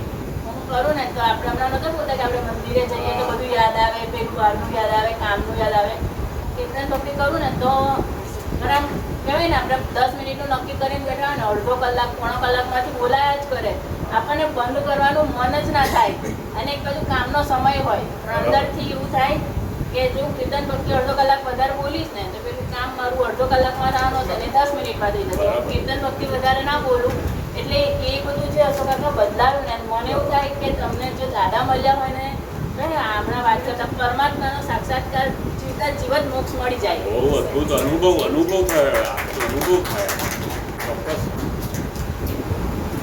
જય સચિદાનંદ. બધા જુદા જુદા સંજોગોમાં અનુભવ થાય તમને. જય જય સચ્ચિદાનંદ. સચિદાનંદ. ચાલુ છે. હા ચાલુ છે. નજીક રાખજો. હા. હું એમ કહેતી કોઈ પણ કર્મ આવે છે હા શરીરને દેહ ભોગવે છે, બરાબર. હું લેતું રહ્યું ત્યાં પણ એ કર્મ મરે જાઉં એ કર્મ પૂરું થવાનું લિમિટ કેમ હોય? ભૂતકલ્પ એવું હોય 7 દિવસ સુધી વધારે ના રહે, 7 દિવસ પૂરા થાય ત્યાર પછી ડૉક્ટરનું ઘર બતાવે હા. એ કેમનો હિસાબ હશે? કોઈ 15 દિવસ, કોઈ એક મહિનો, આ બધો મારો અનુભવ છે. બધું એટલે કર્મ એનો ઉદય થાય. હા. જેમ સૂર્યનો કેવો ઉદય થાય ને એવું એનો ઉદય થાય. અને ઉદય થાય એનું શું હોય? અસ્ત અસ્ત હોય. હોય જ, પણ ત્યાં સુધી જે દેહને ભોગવવાનું હોય ને ત્યાં સુધી સાચું કોઈ મળી ના શકે, ભોગવે જ છૂટે. એટલે કહેવાય છે કે તમારે તમારા કર્મનું ફળ જે ભોગવાનું પૂરું થાય ને હા. ત્યારે પૂરું થવા માટેના સારા નિમિત્તો પણ મચી પડે. એવું કેમ? લોકો શું કરે, ફલાણા ડોક્ટર નથી હારા, પેલા ડોક્ટરને એની વચ્ચે કેટલાય મટાડી દીધું હોય. પણ જેને સાથે હિસાબ હોય એ ડોક્ટરની દવાથી મટી જાય એ ખરું. હવે કેટલાક તો ડોક્ટર પાસે ના જાય ને ઘેર ને ઘેર મટી જાય. મટી બે જાય. થાકી લીધી હોય ને કે આનાથી મટી મટી જાય, જાય, ડોક્ટરો પાસે જવા જેવું જ નથી. એવું કરે પાછું. હા ટાઈમ એટલે એ મારી જાતનો અનુભવ છે. 11 દિવસ, 1 મહિનો, હા બને 1 મહિનો હું સતત ખાધા કરે છે એક જ ટાઈમ. એ મારા કર્મનો હિસાબ બધો ભોગવ્યો છે મેં. જુદા આવું કેમ જુદા હોય છે? એમ ટાઈમ લિમિટ જ હોય છે. આપણે જ્યારે કર્મ બાંધેલું એ કેવા પ્રકારે ને કેવા રસથી બાંધેલું એનું ફળ એ રીતે આવે. એક માણસ કોઈ જીવને મારે ને બહુ ખુશીથી મને બહુ મજા આવી ગઈ, હું કેવો શક્તિશાળી જો આને મારી શકું છું. એટલા બધા રસથી મારે એટલું બધું કરે ને એની અંદર ઇન્વોલ્વ થઈને બરાબર આવે. ઘરમાં એટલું ઘર બનતું. બરાબર. અને કોઈક ચાલતો ચાલતો ગયો ને પેલું મરી ગયો એના એની ઈચ્છા નહોતી ને થયું એનું કર્મ બંધ થયું. એનું ફળ કેવું આવશે? બંનેનું જુદું જુદું. પેલા ઈચ્છા વગર મરાઈ ગયો બિચારા એને તો એનું ફળ આવશે પણ એનું થોડું ટાઈમ જતું રહેશે. જાણી જોઈને ખુશીથી રાજી ખુશીથી કર્મ કર્યું એનું ફળ પછી મોટું આવે, ભોગવટો મોટું આવે. સમજાય ને? બહુ ગહન. એ જો જાણી લીધી તો ઓહો બહુ મોટા જ્ઞાની કહેવાય. એટલે કર્મ સત્તા જાણી.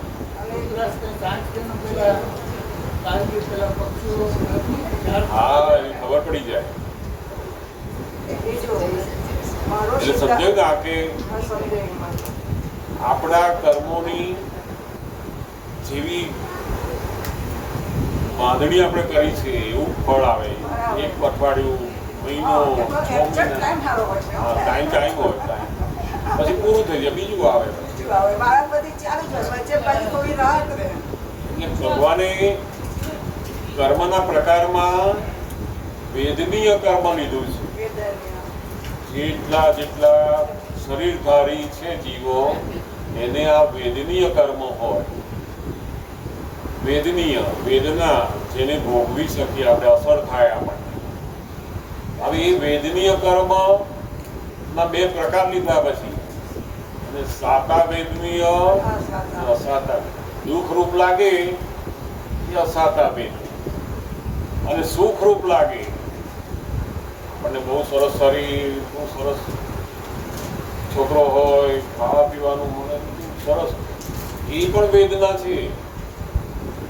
તમને આ સંસારની અંદર જે શાંતિ લાગે છે, આનંદ લાગે છે, બધું સરખું લાગે છે, ખરેખર છે શું? એ પેલું સાતા વેદનીય છે. એ કઈ કર્મનું ફળ છે. એવું આવે. હા, સાતાય આવે ને અસાતાય બધું. આપણા છોકરાઓ સરસ ઠેકાણ પડી ગયા, છોકરીઓ પડી ગઈ, ઘર સરસ, શરીર સરસ, બધું સરસ, બધા લોકો આપણી જો એ શેનું ફળ છે? સાતા. સાતા વેદનીય કર્મનું ફળ. હવે એને એવું લાગે કે આ સાતા વેદનીય કર્મ છે એટલે હું બહુ સરસ છું, મારું બધું સરસ છે. આ પૂરું થશે. સાતા ને અસાતા તે બીજે કહેવાનું. હા, ના એટલે જુદા. આ સાતા વેદનીય એટલે બધી સરખું હોય ને, શાંતિ હોય, સંસાર બધું સરસ ચાલતું હોય ને ત્યારે એને અંદર આનંદ ઉત્પન્ન થઈ જાય, એમાં સ્થિર થઈ જાય એટલે એની પ્રગતિ ઓછી થવા માંડે. એનાથી જો તમે જાણો જ્ઞાન હોય તમે એનાથી અલગ તો રહી શકો. એને જો ખબર પડે કે આ તો જે શાંતિ છે એ સાતા વેદનીયની છે, મારી નહીં. આપણી શાંતિ કેવી કહેવાય તો કે અશાંત પરિસ્થિતિમાં શાંતિ રહે એ ખરી શાંતિ. તમને કોઈ ના ગમતી વસ્તુ બની ગઈ ઘટના, જ્યારે પણ તમને અંદર અંદર શાંતિ રહે, ભગવાન કહે છે એ સાચી શાંતિ નથી આવે. સંસાર સરખો છે અને શાંતિ લાગે છે ને, નોય શાંતિ તો કર્મનું ફળ છે. તો પણ મોટા ભાગના આ કર્મના ફળને સીધા કરવામાં જ ટાઈમ જાય છે. છોકરાનું ગોઠવી દો, છોકરીનું ગોઠવી દો, ભણવાનું ગોઠવી દો, ફલાનું ગોઠવી દો, આવો જય સચ્ચિદાનંદ.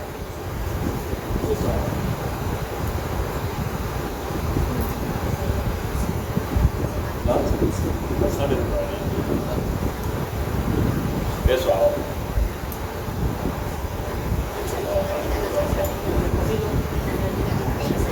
સમજાય ને બધું? પૂછો, બધી વાતો પૂછાય તમારે. બીજો એક સવાલ છે. હા, જરૂર જરૂર આ પૂછો. પાપ અને પુણ્ય. તમારા પછી હું લઈએ તમારા. બોલો બોલો. આ પાપ અને પુણ્ય હું એવું માનું છું કે પાપે નહીં કરું, પુણ્ય ના કરું. બરાબર. પાપ કરે તો ભોગવવાનું, પુણ્ય કરે તો ભોગવવાનું. પણ એમાં તમે પુણ્ય કરો તો હું કરું છું એ ભાવથી ના કરીએ તો શું એનો અર્થ સમજાવ પાપ અને પુણ્યનો?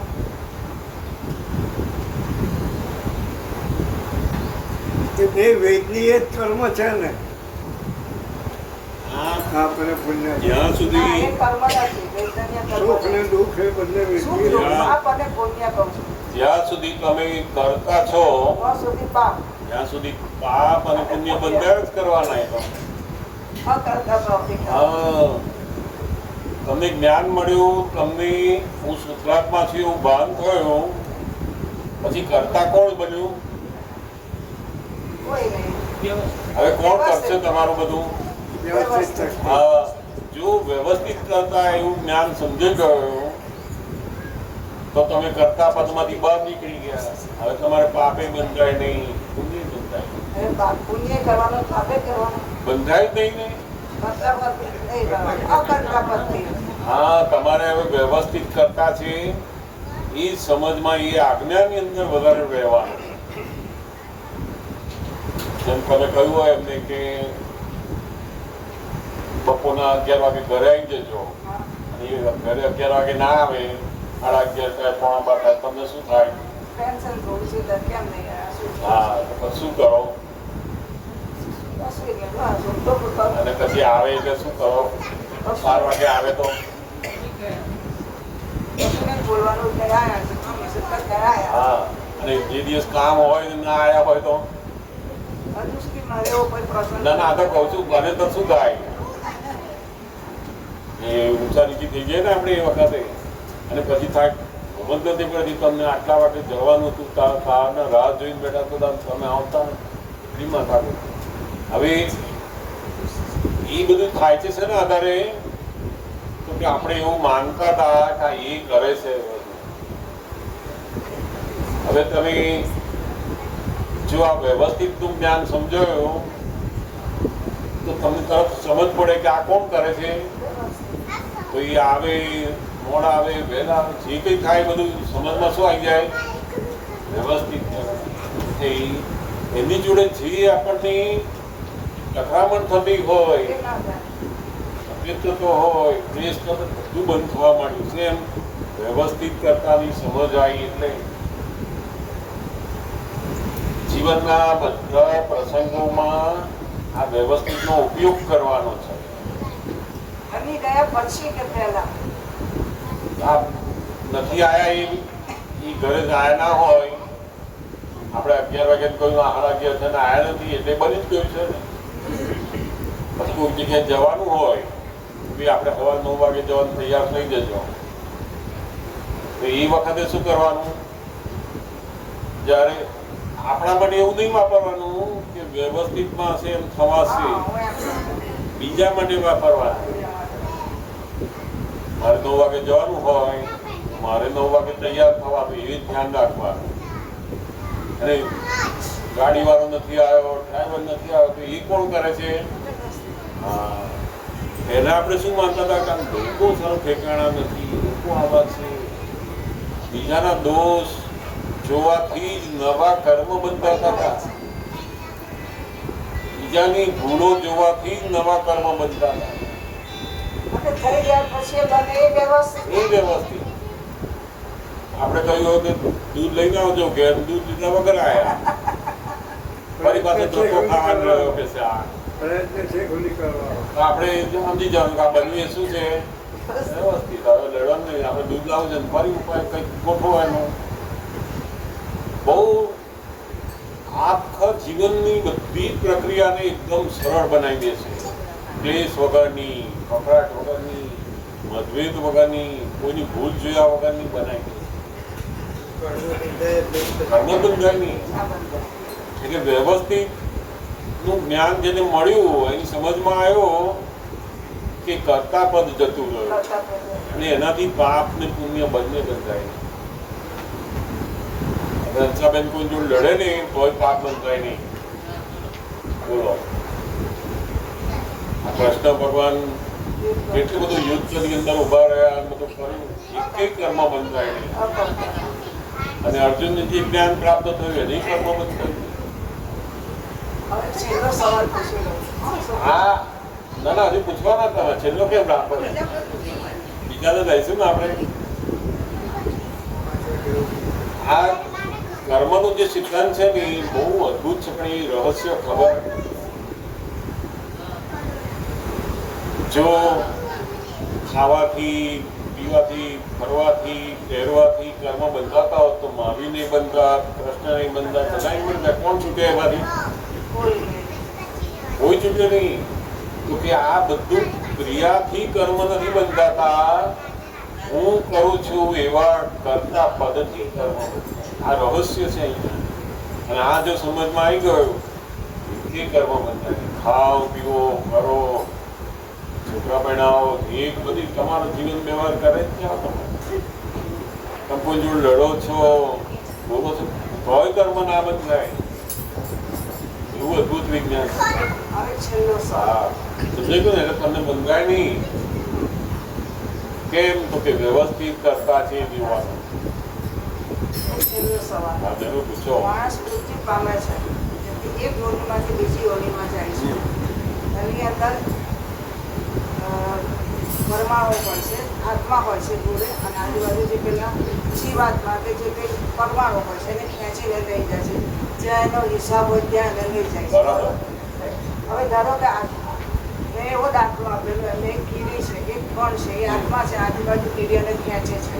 એટલે પેલો છૂટવા, પેલો કણ જીવ હોય, કોઈ જીવનું હોય, છૂટવા પ્રયત્ન કરે તો છૂટતો નથી.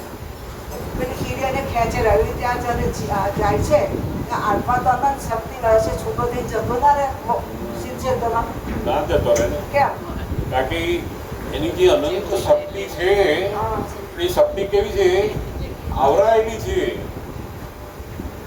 આ આપણે બધાની પાસે, જેમ મહાવીરની પાસે જેટલી શક્તિ હતી, કૃષ્ણ ભગવાન પાસે, રામની અંદર, બધા જ જીવ માત્રની અંદર એટલી જ શક્તિ છે.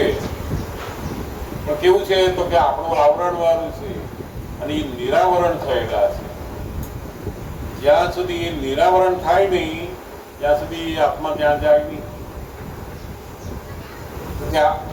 દરેક આત્માની અનંત શક્તિ હોવા છતાંય એની આ શક્તિ બહાર આવરાયેલી છે, એટલે બહાર આવતી નથી. બહાર નીકળી નહીં શકતો. ના નીકળે નહીં. આ એટલે સાયન્સની કર્મના આવરણથી બંધાયેલો છે. કર્મના જે આવવા છે પરમાણુ જ હશે ને? પરમાણુ સૂક્ષ્મ રીતે એને જુએ બધા પરમાણુ તમે ગ્રહણ કરેલા છે અને એ પરમાણુ એનું ફળ આપે છે. પછી પાછા ફળ વખતે તમે નવા ગ્રાસ્પિંગ કરો છો, ફરી કરો. આપણે ખાતા હોય ને એના કરતાં આવું ખાવાનું મળે તો બહુ સરસ. એટલા પરમાણુ ગ્રહણ કર્યા તમે પાછા. રાગ દ્વેષથી આપણે શું કરીએ છીએ? બધા કર્મોને ગ્રહણ કરીએ છીએ. એની ઉપર રાગ, એની ઉપર દ્વેષ. એનાથી બધા કર્મોનું ગ્રહણ થાય, પછી એનું ફળ આવે છે અને ફળ આવે ત્યારે પાછું શું કરીએ? ફરી પાછા રાગ દ્વેષ કરીએ. પરમાણુ જ હશે એક જાતના કે ના, બિલીફ એક જાતની માન્યતા આપણી. આને સારું કહેવાય ને આને ખરાબ કહેવાય. કોઈ મારી જોડે આવું કરે તો સારું, ના ખરાબ. આ માણસ સારા, ખરાબ. આ જગ્યા સારી, ખરાબ. આ વસ્તુ સારી, ખરાબ. સારું ખરાબ, સારું ખરાબ. રાગ દ્વેષ. આત્મા જ્યારે પરમાણુ આખા શરીરમાંથી નિવારણ થાય અંદરથી, જેના- ત્યારે મોક્ષે જાય. જેના રાગ દ્વેષ મટી ગયા એની મેળે પેલા મોક્ષે જાય. બીજા પરમાણુ ગ્રહણ કરવાના જ જતા રહે. એટલે આત્માની આસપાસ જે બીજ પરમાણુ બધા છૂટા થઈ જતા હશે. બધા છૂટા થઈ જાય, ફળ આપીને જતા રહે. જેમ આ જમીનની અંદર આપણે બીજ નાખ્યું હોય તો પછી ઝાડ ઉગે ને, ઝાડ ઉગે. પણ બીજ નાખે. જ ના નાખીએ તો ગમે તેટલું પાણી નાખો નહીં, બીજ નથી. બીજને બીજા સંજોગ મળે તો પેલું ઝાડ ઉગે. બીજ જ ખલાસ થઈ જાય તો અને આ જે છે કે આત્મા ખેંચીને લઈ જાય છે એક પરમાણુ છે. પરમાણુ જ છે. કર્મ જ લઈ જાય છે. કોઈ આ માણસની યોનિમાં આવ્યા પછી જાનવરની યોનિમાં જવાનું કોણ ગમે? કોણ લઈ જાય એને? કર્મ. ભલા મોટા રાજાઓની, મોટા સંતોની, દરેકને એનું પોતાનું જે કર્મ હોય એ ત્યાં લઈ જાય, છૂટકો નહીં. આપણે જોઈએ ને કૃષ્ણ ભગવાન તો કેટલા મોટા વાસુદેવ ભગવાન કહેવાય. નરમાંથી નારાયણ થયેલા પુરુષથી 6 ખંડના અધિપતિ, બહુ શક્તિશાળી કહેવાય. એની તો શક્તિ એવી બધી. છતાંય પણ પેલું કર્મ શું કરે? જન્મ લાવે. રામને વનવાસ ઉપર લઈ જાય. આટલા મોટા રાજાને એકાએક આખું રાજપાટ છોડવાનું, દરબાર છોડવાના. અને કેવું ત્યાં કોઈ આયોજન જ નહીં. એવી જગ્યા ઉપર મૂકી દે. એ કોણ કરે છે? આખી કુદરતી રચના છે. કુદરતી રચના નહીં, કર્મનું ફળ. કર્મનું ફળ કુદરત જ કરે છે ને? ના, કુદરત ના કરે. કુદરત તો આ જેવું કર્મ બાંધ્યું હોય એના માટેના એવિડન્સીસ આપે. ભેગા કરે. કુદરતની અંદર એવિડન્સીસ, ત્યાં કોણ કરે? પોતાના જ કર્મનું રિઝલ્ટ. પોતે ભોગવે એવા તો પછી કર્મના જે કંઈ હશે એ ભેગા કરી એનું ફળ આપવા માટે તો હોવું જોઈએ ને. નહીં, કોઈ ફળ ના આપે. ઓટોમેટિક એની મેળે જ આ પોતાનું બીજ. કર્મ એટલે શું? બીજ. અને એના બધા સંયોગ ભેગા કરી આપે. ફળ આયનું. જેણે જેવા પ્રકારનું કર્મ હોય એવું જ ફળ આવે. પછી ગમે તેવો સત્તાવાળો હોય, ગમે તેવો હોય, ફળની અંદર કોઈને ચાલે નહીં. એમ કહો છો તમે તો નેચરલી જ છે ને? નેચરલ, સાયન્ટિફિક બધું. તમારે પોતાના- ચોપડી છે ને, સાયન્ટિસ્ટ હવે એવિડન્સ એક ચોપડીમાં હતી ચિત્રાંગનામાં. પોતાના જ કોઈ માણસે એકલા અંધારામાં ગમે ત્યાં ગમે તે જગ્યાએ છુપી રીતે પણ કર્મ કર્યું, ફળ એને અજવાળામાં આવશે. એ માને છે કે આપણે કોઈ જોતું નથી, કોઈ સમજતું નથી. એવું નથી. આ જગતની જે સત્તા છે એની અંદર તમે કર્મના અધીન છો એટલે કર્મનું ફળ મળશે. કોકને આ જન્મે એટલું બધું ભ્રષ્ટાચાર કરતો હોય, લોકોનું જેમ તેમ લેતો, કશું ફળ મળે નહીં. લોકો શું માને? કેટલા ખરાબ કામ કરે તો સુખી છે આ લોકો, અને આપણે સારા કામ કરીએ તો દુઃખી છે. બોલો, નથી બધા કહેતા બહુ સાચો માણસ હોય ને બહુ દુઃખી વિચાર. હા, અને આ લોકો જેમ તેમ રહે, જે તે એનું કર નાખે, બધું તો બધા સુખી છે. કે ના, એવું નથી. આ અત્યારે જે સુખી દેખાય છે ને એ ગયા જન્મના પુણ્ય કર્મનું ફળ છે. અત્યારે તો જ સુખી દેખાય, પણ આજે એને જે કરેલું છે ને એનું ફળ પછી આવશે. હા, એ એને છોડશે નહીં. એટલે દાદા ભગવાન કહ્યું કે આ કાળની અંદર જે લોકો ને ભ્રષ્ટાચાર કરવો નથી પણ પરાયણે કરવો પડે છે તો એ ઓછું પાપ બનતા છે. કેટલાક માણસ એવા વિચાર છૂટકો નથી. દાદાએ લખ્યું છે ને, કોઈ કમાણી કરે એમાંથી 25% 500 રૂપિયા હોય, ઘર ના ચાલતો તો 2-3% તમે અને કમિશન લો. એને એના છોકરાને ભણાવવાનો હોય, દવાખાનાનું હોય, પછી બધું કામ. હવે એને પછી લે એની પરાયણે કરવું પડે છે. કેટલાક તો હોય ને ધંધામાં હોય, પેલા બોસ કહેશે કે તમારે જો તમારું બિલ પાસ કરવું હોય તો 25,000 આપવા પડશે, તો તમારો ચેક નીકળશે, ને તો નહીં નીકળે. હવે જો એના હાથમાં પૈસા આવે નહીં તો એના કામ કરનાર માણસો પૈસા કેમ ન ચૂકવે, મટીરિયલના પૈસા કેમ ન ચૂકવે? શું કરવું પડે નહીં કે સારું લે ને તું 25,000 મારો ચેક કાઢ્યા કરવું પડે નહીં. એને કરવું નથી, આ ભ્રષ્ટાચાર કરવો પડે છે. એટલે કે છે ભારતમાં 2 જાતના કેટેગરી છે. આ એક પરાણે ભ્રષ્ટાચાર કરવો પડે છે અને બીજા એવા છે કે કરાવે છે લોકોને. કઈ કરે છે કરાવે છે. એ તો કરે પણ બીજા પાસે કરાવડાવે હોવું છે.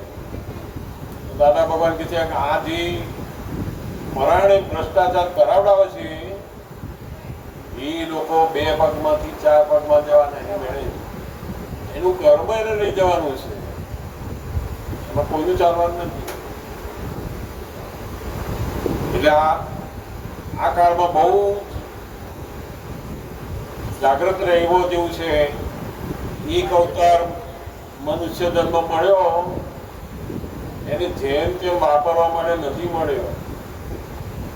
એને શેના માટે મળ્યો છે? કોઈ ઊંચી ગતિમાં જવા માટે, કોઈ સારી સમજણ મેળવવા માટે, કોકને મદદરૂપ થવા માટે મળેલું છે. અને છેલ્લામાં છેલ્લું શું છે કે ભારતની અંદર જન્મનો હેતુ જ પરોપકાર માટે છે. આપણા બધા જ ધર્મો, બધા શાસ્ત્રો, બધું જ શેના માટે છે?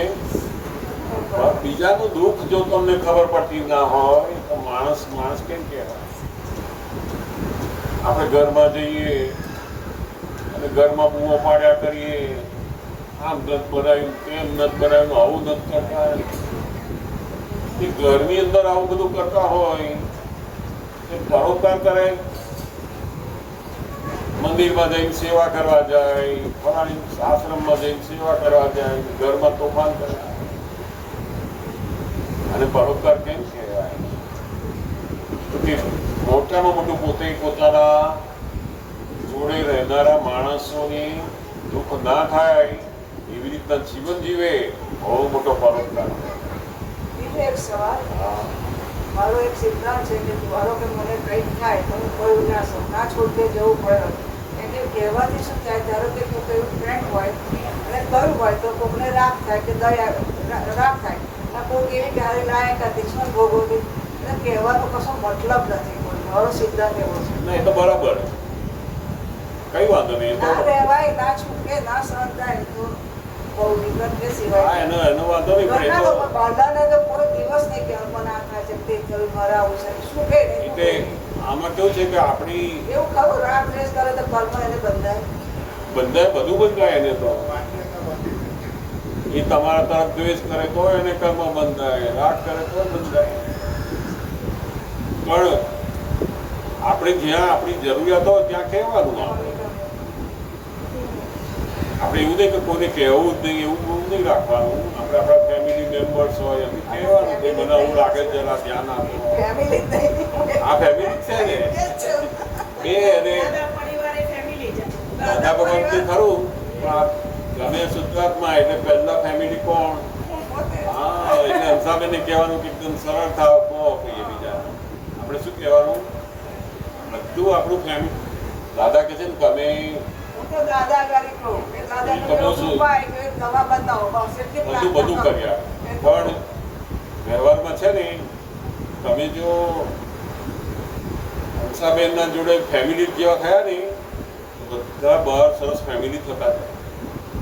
હું તો ઘણી વાર જોઉં છું મારે કામ હોય ને હું રોડ ઉપર ઊભો હોઉં ને હું આમ વિચારું તો એવો માણસ મને મળી જાય. તો મને એવું થાય છે તમારે એવું હા મળી જાય છે. હવે ફેમિલી જ છે. ફેમિલી એટલે શું તમારી જરૂરિયાત હોય ને મળી જ જાય. મારે ત્યાં 3 વાગે ભજનમાં જવું અને મારું ગરમી પુષ્કળ અને તેવું નોર્મલ ગરમી એટલું અમને ઉઠાણ મને થયું હતું કે સર 2 કલાક જેટલા અત્યારે ગરમીમાં મને પેન પહેર્યા પહેરે મૂકવા હોય એટલે જવા જાય તમારા ઘરે કઈ આવ્યા મને કે છે કઈ કે આમાં તો લો તમારી વસ્તુ તો કઈ જાવ ત્યાં કઈ વસ્તુ આપણે ઉતાર પણ હા લઈ જાય ભજનમાં આ આપણને મદદ કરનારો મળવો અને મદદ જોઈતી હોય તોય મળે નહીં એની પાછળનું કારણ શું કે આપણે જેની જોડેનો હિસાબ હોય એવું મળે. એ મળી જાય હા ઘરનો છોકરો હોય ને તમારું કામ ના કરે તો પડોશી વાળો બૂમ પાડે ને દોડતો જ જાય જઈને દોડીને બધું કામ કરી આવે પડોશી તમે 2 કામ બતાવ હમણાં નહીં થાય.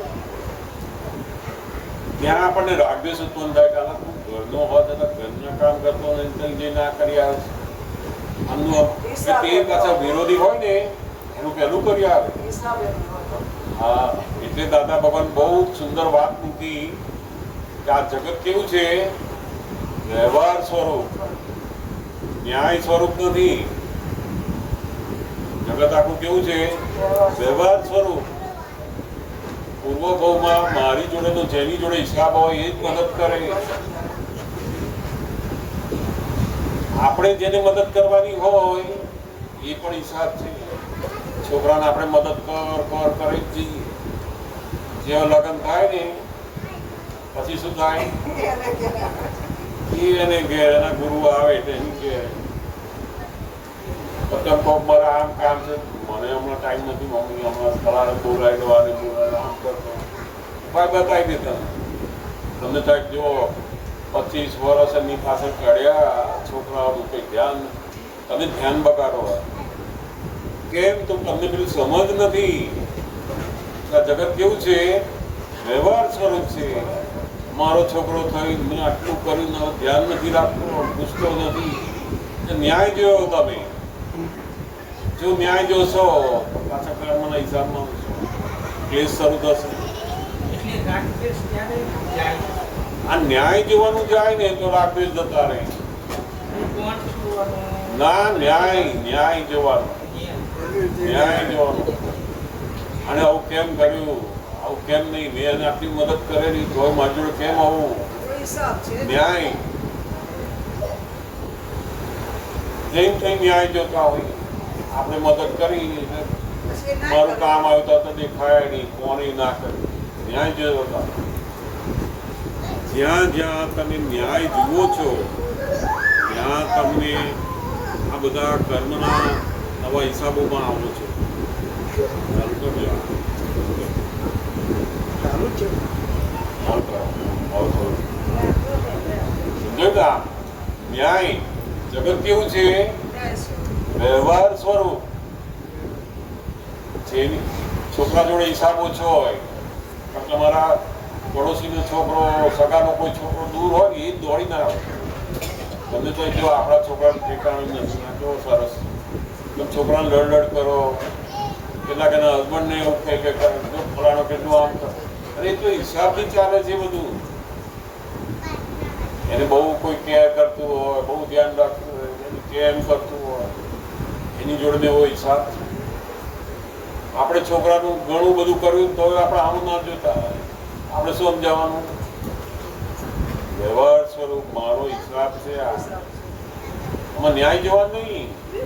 જો ન્યાય જોયો બદલ સારું દ્વેષ સારો છોકરા જોડે છોકરી જોડે સગાવાળા જોડે આડોશી જોડે દ્વેષ અને દ્વેષ જ બહુ મોટું દુઃખ છે.